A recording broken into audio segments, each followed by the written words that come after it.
أعوذ بالله من الشيطان الرجيم. بسم الله الرحمن الرحيم. السلام عليكم ورحمة الله وبركاته.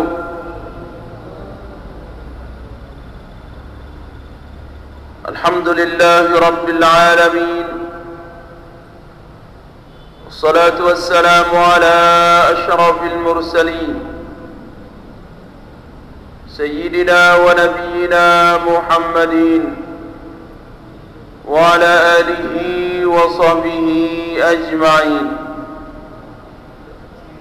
سبحانك لا علم لنا إلا ما علمتنا إنك أنت العليم الحكيم، ولا حول ولا قوة إلا بالله العلي العظيم. اللهم أصلح أمة محمد صلى الله عليه وسلم، فرج عن أمة محمد صلى الله عليه وسلم، وارحم أمة محمد صلى الله عليه وسلم، وانشر واحفظ وأيد نهضة الوطن في العالمين بحق محمد صلى الله عليه وسلم. اشرح لي صدري ويسر لي أمري واحلل عقدة من لساني يفقهوا قولي. بسندنا المتصل إلى الإمام أبي عيسى محمد بن عيسى ابن الصورة الترمذي رحمه الله تعالى وأدام النفع بعلومه وعلوم جميع مشايخنا في الدارين آمين. باب ما جاء في صفة شرب رسول الله صلى الله عليه وسلم إلى أن قال: حدثنا قتيبة بن سعيد ويوسف بن حماد قال حدثنا عبد الوارث بن سعيد عن أبي عصام عن أنس بن مالك رضي الله تعالى عنه أن النبي صلى الله عليه وسلم كان يتنفس في الإناء ثلاثا إذا شرب ويقول: هو أمرؤ وأروى.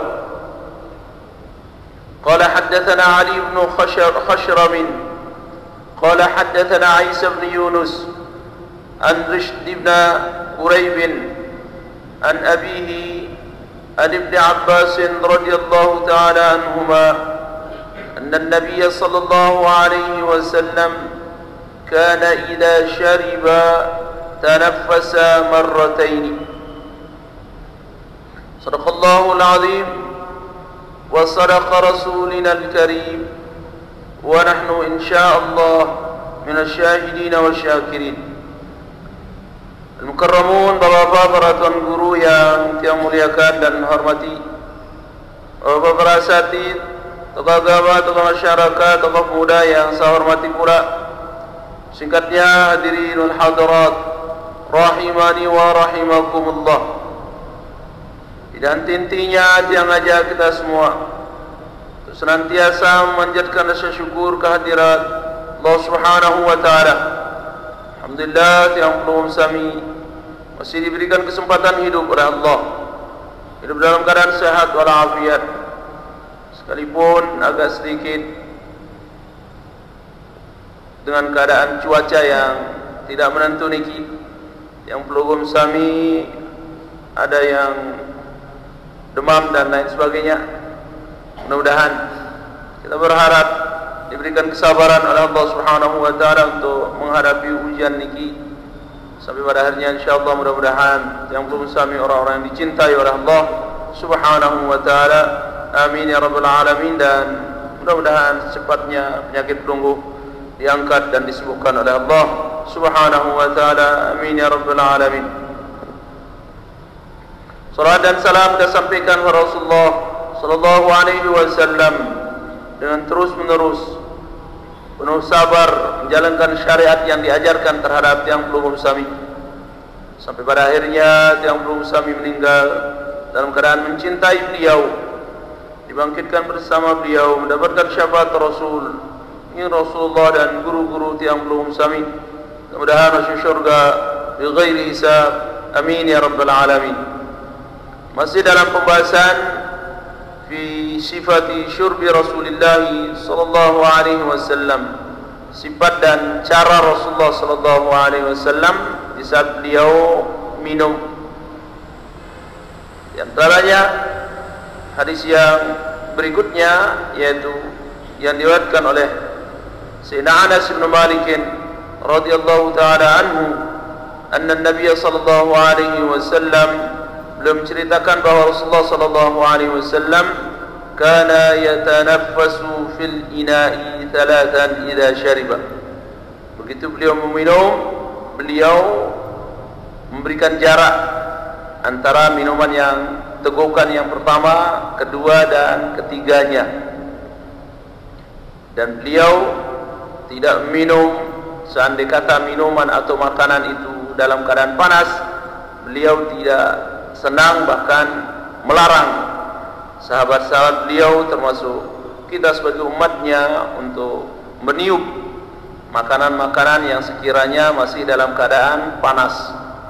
Ternyata tiupan yang belum saya miliki mengandung bahaya. Kalau yang lihat, nanti yang belum saya juga lihat, bahaya meniup makanan itu lebih-lebih bahaya ngerokok.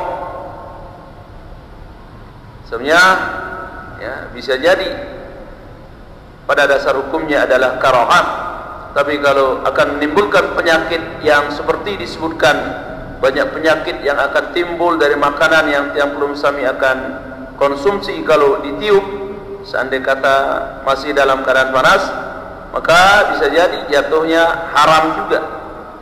Sama dengan rokok, rokok pada dasar hukumnya makruh, tapi kalau itu menimbulkan penyakit bagi pelungguh, maka bisa jadi jatuhnya ke haram. Terus sekalian, begitu juga minuman Rasulullah sallallahu alaihi wasallam, di saat beliau minum, maka beliau beri jarak antara minuman yang pertama, tegukan yang pertama, kedua dan ketiga diki, dan beliau tidak suka bernafas di saat beliau minum di dalam gelas. Kata Rasulullah sallallahu alaihi wasallam, huwa umru'un wa arwa. Umru'un wa arwa ay aswagu atau ashalu insyagan. Minuman niki paling mudah untuk ditelan. Abarra'u minal bara'ati awil bur'i ay yabra'u minal adha wal abash.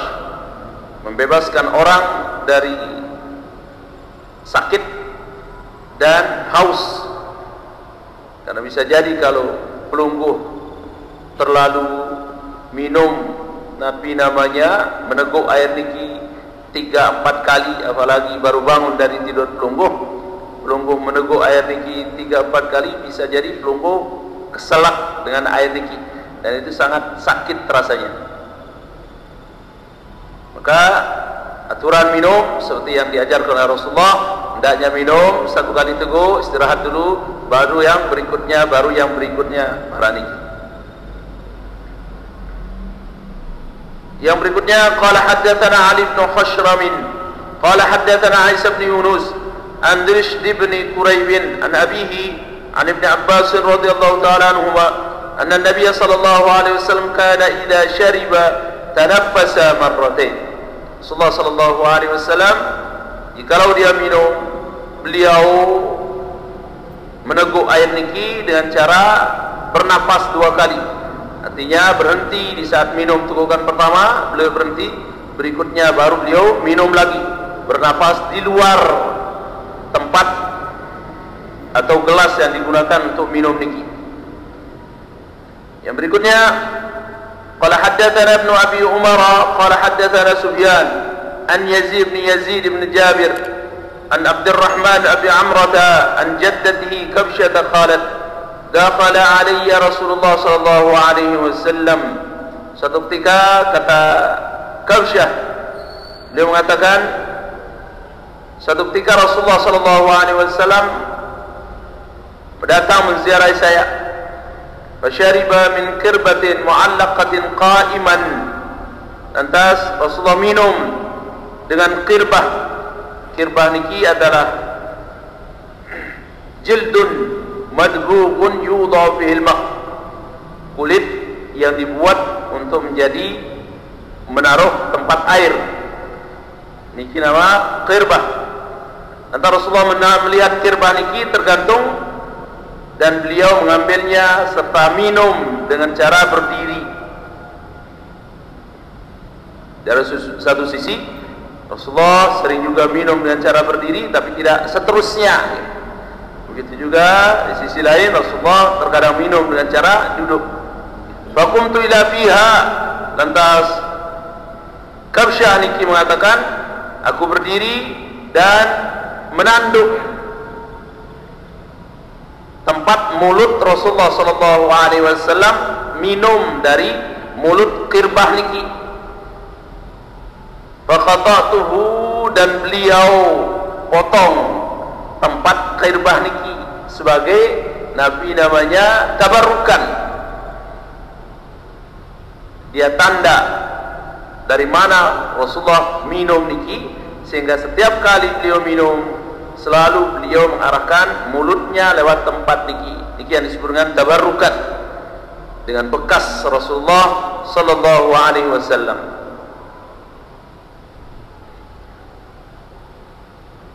Bagaimana kisah sahabat yang mencium Rasulullah, nempel badan beliau dengan Rasulullah sallallahu alaihi wasallam, dan Rasulullah mengatakan, maka inilah yang menyebabkan Anda terbebas dari api neraka. Cerita Kabsyah, Kabsyah ibnu Abi Kabsyah. Yang berikutnya begitu juga kisah perang Badar yang bernama Ukasah, kalau tidak salah, Ukasah yang mencium badan Rasulullah SAW dengan alasan beliau pernah kena dengan cemetinya Rasulullah SAW waktu perang Badar, sehingga beliau minta supaya dihukum, tapi namanya dikisos. Yang pada saat itu semua sahabat tidak tega melihat Rasulullah SAW akan dikisos oleh sahabat niki, sampai berakhirnya semua sahabat siap untuk menerima menggantikan posisi Rasulullah SAW, termasuk Sayyidina Abu Bakar, Sayyidina Umar, Sayyidina Ali, bahkan Sayyidina Hasan juga ikut, supaya tidak terjadi kisos itu terhadap Rasulullah. Tapi Rasulullah SAW dengan ikhlas hati, karena beliau yang mencemeti tubuhnya sahabat niki, Ukasah niki, maka beliau sendiri yang siap untuk dikisos. Tapi di saat Rasulullah SAW membuka bajunya, maka Ukasah niki tidak tega untuk mencemeti Rasulullah, mencambuk Rasulullah, dan Ukasah mencium Rasulullah SAW serta tanda kenabian yang ada pada diri Rasulullah SAW. Kata Rasulullah, haram bagimu akan disentuh oleh api neraka, kata Rasulullah terhadap Ukasah niki. Ini kita salah satu cara untuk mengambil tabarukan terhadap Rasulullah SAW. Begitu juga pada saat pelunggu melaksanakan haji, dituntut sebisa mungkin bagi pelunggu yang sehat-sehat, sebisa mungkin supaya bisa mencium Hajarul Aswad, karena mulutnya Rasulullah pernah mencium Hajarul Aswad di situ. Maka bekas Rasulullah nempel, begitu juga sahabat-sahabat yang lain, begitu juga semua orang muslim. Berapa juta, berapa miliar orang muslim yang sudah melaksanakan haji sudah mencium Hajarul Aswad di situ, tabarukan di situ.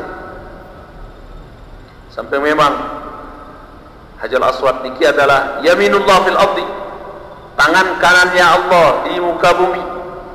Barang siapa yang bisa mencium Hajarul Aswad, maka nanti dia memiliki Allah akan mendapatkan syafaat daripada Hajarul Aswad.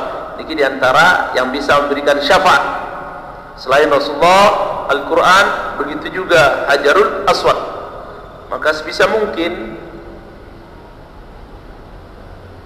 kalau pelungguh sanggup dan sehat-sehat, jangan sampai pelungguh memaksa diri sehingga membuat pelungguh mudarat di situ. Apalagi ini musim haji, musim puasa, karena teman pelungguh beradu untuk merebut Hajar Aswad niki adalah orang-orang yang postur tubuhnya 2 kali bahkan 3 kali lebih besar di pelungguh. Orang-orang Nigeria, orang-orang Mesir, orang-orang Turki niki, Iran, Irak, yang lebih besar 2 kali bahkan 3 kali lebih besar dari pelungguh. Maka lihat kondisi, kalau memungkinkan silahkan, tapi kalau tidak memungkinkan maka boleh lewat jarak jauh seperti yang diajarkan oleh Rasulullah. Dari arah Hajar Aswad, pelungguh dari jauh sambil mengatakan Bismillah, Allahu Akbar. Kalau tidak langsung secara dekat mencium Hajarul Aswad ini. Adapun ada orang-orang yang menawarkan bantuan terhadap pelungguh, siapa tahu mudah-mudahan hajian tahun ini dibuka, hajian tahun ini dibuka, atau pelungguh ada yang berangkat melaksanakan umrah tahun ini, mudah-mudahan bulan puasa ini, okay. Ada yang menawarkan di situ di Ka'bah, ada orang-orang Banjarmasin, orang-orang Madura yang menawarkan pelungguh untuk dibimbing supaya bisa mencium Hajar Aswad. Maka pelungguh lunas supaya tidak terjadi hal-hal di kemudian hari setelah pelungguh melaksanakan cium Hajar Aswad niki, maka pelungguh harus ada transaksi tawar menawar dulu, berapa maunya. Karena kalau pelungguh tidak lewat tawar menawar, biasa mereka mencekik. Naudzubillah summa naudzubillah, dan ini sering terjadi, yang membawa pelungguh 3 orang, lantas pelungguh mengatakan 50, oh sanggup ya, ayo 50. Kita menyangka kalau 50 itu untuk 3 orang ini, ternyata 50 real itu untuk 1 orang. Berarti untuk 3 orang yang bawa pelungguh sama-sama 50 real, 150 real. Maka agak berat rasanya kalau pelungguh mengeluarkan 150 real untuk sekali mencium Hajar Aswad. Maka pelungguh harus harus benar-benar dulu, kuat dulu, berapa maunya, tawar 10 real, 20 real, jangan sampai begitu mengatakan 50 real, pelungguh mau. Karena kalau menghitung Arab, real niki ya sedikit rasanya kan, tapi kalau pelungguh menghitung Indonesia, kalau sudah 150 real, niki sudah kali 3.000 sudah nih. 150 real kali 3.000, ya mungkin sekitar 600 atau 500.000 sudah. Sebenarnya begitu juga nantinya seandainya kata pelungguh diajak ke Nabi namanya, karena ini pengalaman yang sering yang temukan di lapangan waktu membawa jamaah umrah. Di saat pelungguh naik ke Jabal Rahmah, begitu pelungguh naik ke Jabal Rahmah, di atasnya sana ada tukang foto. Orang-orang Yaman terkadang, orang-orang Saudi juga, tukang foto di situ. Maka pelungguh tawar dulu, jangan langsung mau dijepret. Ya, pelungguh tawar berapa satu foto, dan ingat bilang 1 foto, pakai bahasa Indonesia saja, satu foto. Karena kalau pelungguh mengatakan iya, nanti bisa jadi mereka akan moto pelungguh 50 kali, dipaksa untuk bayar. Nakal-nakal, Abu Jahal, Abu Lahab di situ masih keturunan Abu Jahal, Abu Lahab di situ masih banyak bergetayangan. Begitu juga di tempat cukur niki, banyak yang bawa gunting untuk menawarkan pelungguh dicukur. Begitu pelungguh mau untuk dicukur, maka mereka akan memaksa pelungguh untuk membayar 50 real, bahkan 100 real. Ya Allah, sekedar gunting saja 50 real, 100 real. Di situ kita berkelahi tidak enak, baru selesai tawaf sa'i ya. Tapi seperti itulah orang-orang mereka itu, orang-orang di sana itu memaksa. Maka mudah-mudahan tidak terjadi salah pelungguh ya, seandainya kata dibuka haji ataupun umrah ya. Itu juga kursi-kursi, misalkan pelungguh mau fasilitas kursi di luar Masjidil Haram, seandainya kata untuk tawaf sa'i pelungguh agak berat rasanya, boleh pelungguh minta Nabi namanya kursi yang di luar Masjidil Haram, untuk pelungguh tawar-menawar dulu sebelum membawa pelungguh. Karena bisa jadi kalau pelungguh tidak tawar-menawar, nanti dipaksa pelungguh bayar 1.000 real untuk tawaf dan sa'inya.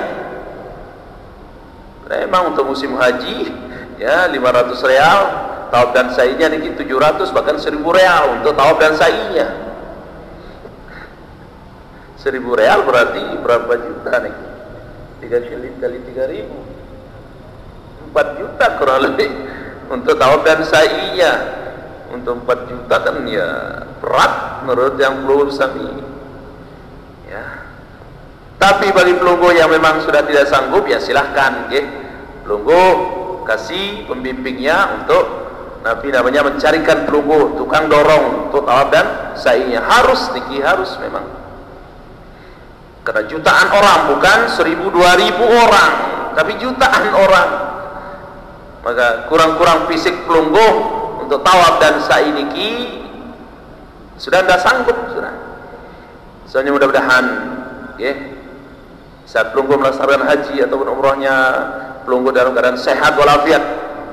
Sehat walafiat, saya tidak heran banyak di antara cerita-cerita di kampung niki, orang melaksanakan haji cuman 2 kali pergi ke Masjidil Haram. Pas di saat Nabi tawaf qudum umrahnya itu pun didorong, setelah niki baru tawaf sa'i untuk hajinya. Cuman itu saja 2 kali ke Masjidil Haram karena tidak sanggup memang. Adapun untuk tawaf ifadahnya terkadang ya dibayarkan fidyah saja karena tidak sanggup. Soalnya mudah-mudahan yang belum suami sehat, segar, bugar di saat melaksanakan hajinya nanti, sehingga mudah-mudahan bisa mencium Hajarul Aswad tanpa melewati apa namanya niki, tukang ojek istilahnya niki. Mereka akan menawarkan pelungguh ngojek tawaf katanya. Ngojek Nabi bilang cium Hajarul Aswad katanya niki. Karena sekalian yang kita muliakan, maka sebisa mungkin untuk mendapatkan barokah ya, pelungguh tabarukan dengan bekas-bekas orang soleh. Karena semakin niki siapa namanya Rasulullah sudah beliau tidak ada, maka ya guru-guru pelungguh ya, guru-guru pelungguh, orang-orang soleh saat pelungguh ambil tabarukan untuk kesembuhan yang pelungguh sami. Yang sering saya sampaikan terhadap pelungguh, begitu pelungguh sakit maka jangan selesaikan langsung lewat medis, jangan selesaikan langsung lewat zat kimia, obat kimia, maka selesaikan dulu dengan cara-cara yang diajarkan oleh Rasulullah SAW. Yang pertama obat diri pelungguh yaitu ucapan bismillah bismillah bismillah a'udzu bizzatillah wa qudratihi min syarri ma ajidu wa hadiru. Setelah niki seandainya kata masih jadi pelungguh sehat, ya silahkan pelungguh minta doa terhadap orang-orang yang soleh, bacaan Fatihah, bacaan surat Ikhlas mereka, insyaallah bisa menyembuhkan yang pelungguh sami. Begitu juga sisa-sisa air bekas orang-orang yang soleh itu juga bisa menyembuhkan penyakit. Su'rul mu'min syifa min kulli da'. Setelah niki baru sekiranya sudah sekian hari lewat itu ini tidak bisa, maka baru yang pelungguh sami ya pergi ke dokter, selesaikan dengan cara medis, silahkan. Niki bentuk ikhtiar yang pelungguh sami. Yang pernah di Mekah bawa jamaah sakit, terjemah sekalian, begitu jamaah niki sakit, yang bawa ke Mekah, padahal setelah asar yang bawa niki dapat nomor antrian nomor 3. Kalau di Triki pelungguh pergi ke rumah sakit ataupun dokter, pelungguh berangkat ke rumah sakit jam 9, apalagi jam 10, maka pelunggu akan dapat nomor antrian nomor 300, 400. Kenapa? Karena memang rata-rata pelunggu begitu sakit sedikit langsung medis, langsung dokter, apalagi semakin niki, ya, begitu pergi ke dokter, ya. Kalau tidak salah minggu yang lalu yang pergi ke dokter 30 orang satu tempat praktik dokter niki 30 orang dengan penyakit yang sama, batuk pilek, ya Allah, ujian yang belum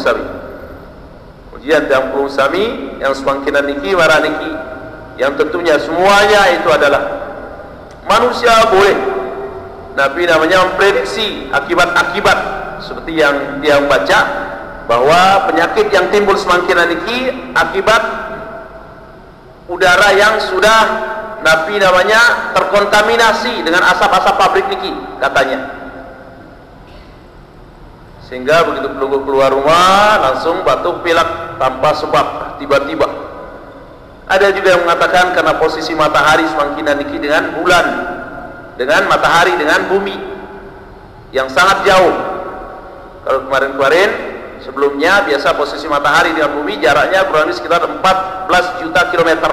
Semakin niki katanya 200-an juta kilometer jarak matahari dengan bumi. Itu yang menyebabkan saudara seperti niki dan pelunggu cepat terkena dengan sakit. Yang kesemuanya niki adalah ujian dari Allah Subhanahu wa taala untuk menguji pelunggu, kesabaran pelunggu untuk tetap taat beribadah sekalipun dalam keadaan kurang sehat marah niki, tanpa kenal menyerah, terus sabar beribadah terhadap Allah Subhanahu wa taala. Kalau tiang pelunggu sami ya sekedar niki sakit-sakit yang marah niki batuk pilek, alhamdulillah tidak seperti yang dialami oleh Nabi Ayyub alaihissalam. Kalau yang belum saya baca bagaimana kisah Nabi Ayyub, 20 tahun dia senang bahagia, kaya, ya, kebunnya berhasil, anaknya berhasil juga, sehat-sehat juga, tapi dalam hitungan hari, ya, kebunnya hancur, anak-anaknya meninggal karena terjadi gempa pada saat itu. Beliau kena dengan penyakit yang disebut dengan penyakit kusta, sampai pada akhirnya beliau diasingkan, ya, dan istri-istri beliau cuma satu yang sanggup tahan menemani Nabi Ayyub alaihissalam dengan penyakit yang luar biasa, yang konon dalam satu riwayat sampai ulet keluar dari badan beliau niki. Naudzubillah, summa naudzubillah. Tapi Nabi Ayyub menghadapinya dengan sabar hati sampai setelah 18 tahun beliau sakit. Istrinya minta terhadap suaminya, wahai kanda Nuna, sebelum memohon terhadap Allah supaya Allah menyembuhkan penyakitnya sehingga pelunggu bisa berdakwah lagi terhadap umatnya, diterima oleh umatnya. Nabi kata Nabi Ayyub, saya sudah menerima kenikmatan 20 tahun, saya baru diuji 18 tahun sudah seperti ini. Saya tidak mau berdoa terhadap Allah, tidak mau minta sembuhan terhadap Allah, sampai pada akhirnya nanti kalau sudah lebih dari 20 tahun baru saya akan minta terhadap Allah untuk kesembuhan saya, kata Nabi Ayyub. Yang pelunggu sami, guru sejelo 2 jelo seminggu sakit, terkadang banyak di antara pelunggu yang mengeluh, ya Allah. Dan memang dalam banyak ayat Allah mengingatkan pelunggu bahwa kehidupan tiang pelunggu sami di atas dunia ini untuk diuji. وَلَنَبْلُوَنَّكُمْ بِشَيْءٍ مِنَ الْخَوْفِ خَلَقَ الْمَوْتِ وَالْحَيَاةِ لِيَبْلُوَكُمْ كُلُّ نَفْسٍ ذَائِقَةُ الْمَوْتِ وَنَبْلُوكُمْ, untuk diuji kehidupan tiang pelunggu sami di atas dunia ini. Sanggupkah tiang pelunggu sami sabar menghadapi ujian Allah kalau ditimpa dengan musibah, dan sanggupkah tiang pelunggu sami bersyukur terhadap Allah kalau ditimpa dengan kemuliaan? Maka jadilah orang-orang yang bersyukur, dan Allah mengatakan wa qalilun min ibadiyas syakur, dan sedikit sekali hambaku yang pandai bersyukur. Mudah-mudahan dengan penyakit-penyakit yang tiang pelunggu sami terima bisa tiang pelunggu sabar menghadapinya, terus taat beribadah bagaimanapun keadaan pelunggu. Ya, ada satu ibadah yang tiang peluru sami tidak boleh tinggalkan, yaitu ibadah solat niki. Ibadah solat niki bagaimanapun parahnya tiang peluru sami, selama masih tiang peluru sami ingat darah mengalir dalam pelungguh, dalam badan pelungguh niki, maka wajib hukumnya tiang peluru sami solat. Sekeras Nabi pun penyakit pelungguh, pelungguh tidak bisa solat dengan cara berdiri, maka boleh solat dengan cara duduk. Dia bisa solat dengan cara duduk, boleh solat dengan cara berbaring. Untuk ruku dan sujudnya pelungguh berat rasanya, maka tetap berbaring. Gerakkan kepala pelungguh untuk ruku dan sujudnya. Kalau sudah kepala pelungguh tidak bisa bergerak, maka mata pelungguh dengan isyarat tetap pelungguh melakukan solat selama masih ingatan pelungguh kuat, selama masih pelungguh ingat. Karena syarat diantara solat niki kan, pertama Islam, balik dan berakal. Kalau sudah salah satu dari syarat niki tidak ada, maka tidak wajib bagi pelungguh. Kalau sudah tidak akalnya, tidak ada akal pelungguh, dan nunas niki ampurun. Apakah dengan stroke niki sudah hilang akalnya atau masih ingatannya? Masih akalnya. Kenapanya diantara keluarga-keluarga tiang peluru sami yang dongak langit, naudzubillah summa naudzubillah, stroke 5 tahun terkadang tidak melakukan sholat. Banyak yang datang sama dia bertanya, Tuan Guru niki orang tua dia yang sudah 5 tahun sudah meninggal, 5 tahun tidak melakukan sholat, gimana niki Tuan Guru? Yang tanya, apakah orang tua pelungguh di saat dia stroke itu masih ada ingatannya atau tidak ada ingatnya? Kalau sudah akalnya tidak ada, maka gugur kewajiban sholatnya. Tapi kalau masih akalnya, masih dia sadar, ya, maka wajib dia melakukan sholat. Untuk mengkadakannya alal mukhtarab, ya, untuk mengkadakan orang yang sholat. Imam yang empat mengatakan tidak boleh mengkadakan orang sholat. Bahkan Imam Ahmad bin Hanbal mengatakan haram mengkadakan orang sholat. Imam Ahmad bin Hanbal.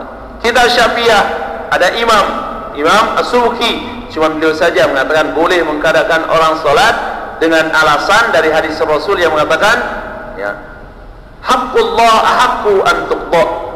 Hak Allah itu lebih utama untuk diselesaikan, dilunasi. Maka sholat juga hak Allah harus dikadakan, kata Imam Subki. Tapi hadis niki, ya, sahabat bertanya sama Rasulullah dalam masalah puasa orang yang meninggal dunia. Kalau puasa orang yang meninggal dunia, maka wajib pelungguh keluarganya untuk mengkadakannya. Kalau dia sanggup, baru membayar fidyah. Adapun untuk sholat, mukhtarab, imam-imam imam yang empat mengatakan tidak boleh. Cuma yang peluru sami, Imam Subki saja mengatakan boleh mengkadakan orang sholat, ngambil dari hadis yang tadi. Cuma untuk fidyahnya bagaimana? Untuk fidyahnya tidak ada yang ditentukan. Tidak ada hadis yang menentukan untuk fidyah orang yang meninggalkan sholat, 1 kali sholat 1 fidyah, atau 5 waktu sholat 1 kali fidyah. Ini tidak ada. Itu sebabnya nunas. Kenapa? Karena sholat niki dalam Al-Quran sudah jelas, wa'bud rabbaka hatta ya'tiyakal yakin. Sembahlah Tuhanmu sampai datang hal yang tidak ada yang melakukannya. Nabi niki kematian. Sampai pada akhirnya tiang peluru sami sudah tidak ingat apa-apa lagi alias mati, baru tiang peluru sami selesai melakukan sholat. Dan sholat diajarkan oleh Rasulullah seperti tadi. Pelungguh tidak sanggup sholat berdiri, maka hendaknya duduk. Tidak sanggup duduk, hendaknya tidur. Tidak sanggup tidur, ya, bangun turun tidak sanggup, ya tetap tidur. Gerakan kepalanya tidak sanggup bergerak, ya mata pelungguh silakan digerakkan, ya, di saat ruku dan sujudnya. Kalau sudah mata pelungguh tidak bisa bergerak, maka cepat mandikan, kafankan dan sholatkan secepatnya. Ya, sudah meninggal nih. Itu alasan imam-imam yang empat niki mengatakan tidak membolehkan mengkadakan orang sholat. Kenapa? Karena bisa jadi kalau ada yang mengatakan boleh mengkadakan orang sholat, bisa jadi begitu sakit batok sekedik, ya, sakit otak sekedik, malas tiang peluru sami sembahyang, ya, mengharapkan nanti keluarga pelunggu yang mengkadakannya. Antara sembahyang ini adalah tiang agama, diumpamakan oleh Rasulullah seperti kepala di jasad pelunggu. As-salatu fid din karra'si fil jasadi, la hayata liman la ra'sa lahu, kama la dina liman la salata lahu, kama la hayata liman la ra'sa lahu. Rasulullah, salat itu ibarat kepala pada jasad. Tidak ada agama bagi orang yang tidak salat, sebagaimana tidak mungkin orang hidup kalau tidak ada kepalanya. Dalam hadis yang lain juga mengatakan as-salatu imamuddin, faman aqamaha faqad aqamaddin, wa man tarakaha faqad hadamaddin. Salat itu adalah tiang agama, ya, yang melakukannya berarti sudah menegakkan agamanya, yang meninggalkannya berarti sudah menghancurkan agamanya. Dan tidak ada ibadah yang lebih keras hitopnya bagi orang yang meninggalkan salat. Kata Rasulullah, al-farqu bainal kufar as-salat, wa man tarakaha faqad kafar. Pembeda antara umatku dan kekafiran adalah salat. Barang siapa yang meninggalkannya maka dia sudah jatuh pada kekafiran. Naudzubillah summa naudzubillah. Nunas, mudah-mudahan darah di antara pelungguh yang ikut-ikut tarekat-tarekat yang tidak jelas isi Nabi namanya yang namatang sembahyang niki, naudzubillah summa naudzubillah. Pada sekalian yang termuliakan, jadi sholat juga bisa untuk menyelesaikan segala permasalahan pelungguh, ya. Wasta'inu bis sabri was salah, kata Rasulullah. Wasta'inu ay utlubul ma'unata, mintalah tolong dari semua perkara yang tiap perlu kami hadapi, baik sakit pelungguh, permasalahan pelungguh, selesaikan dengan cara sholat, sabar dan sholat. Termasuk juga sholat tahajud niki kan, di antara fungsi sholat tahajud niki mutfaridatun lidain anil jasad, kata Rasulullah, untuk menghilangkan penyakit-penyakit yang ada dalam tubuh yang perlu kami. Niki di antara fungsi sholat tahajud.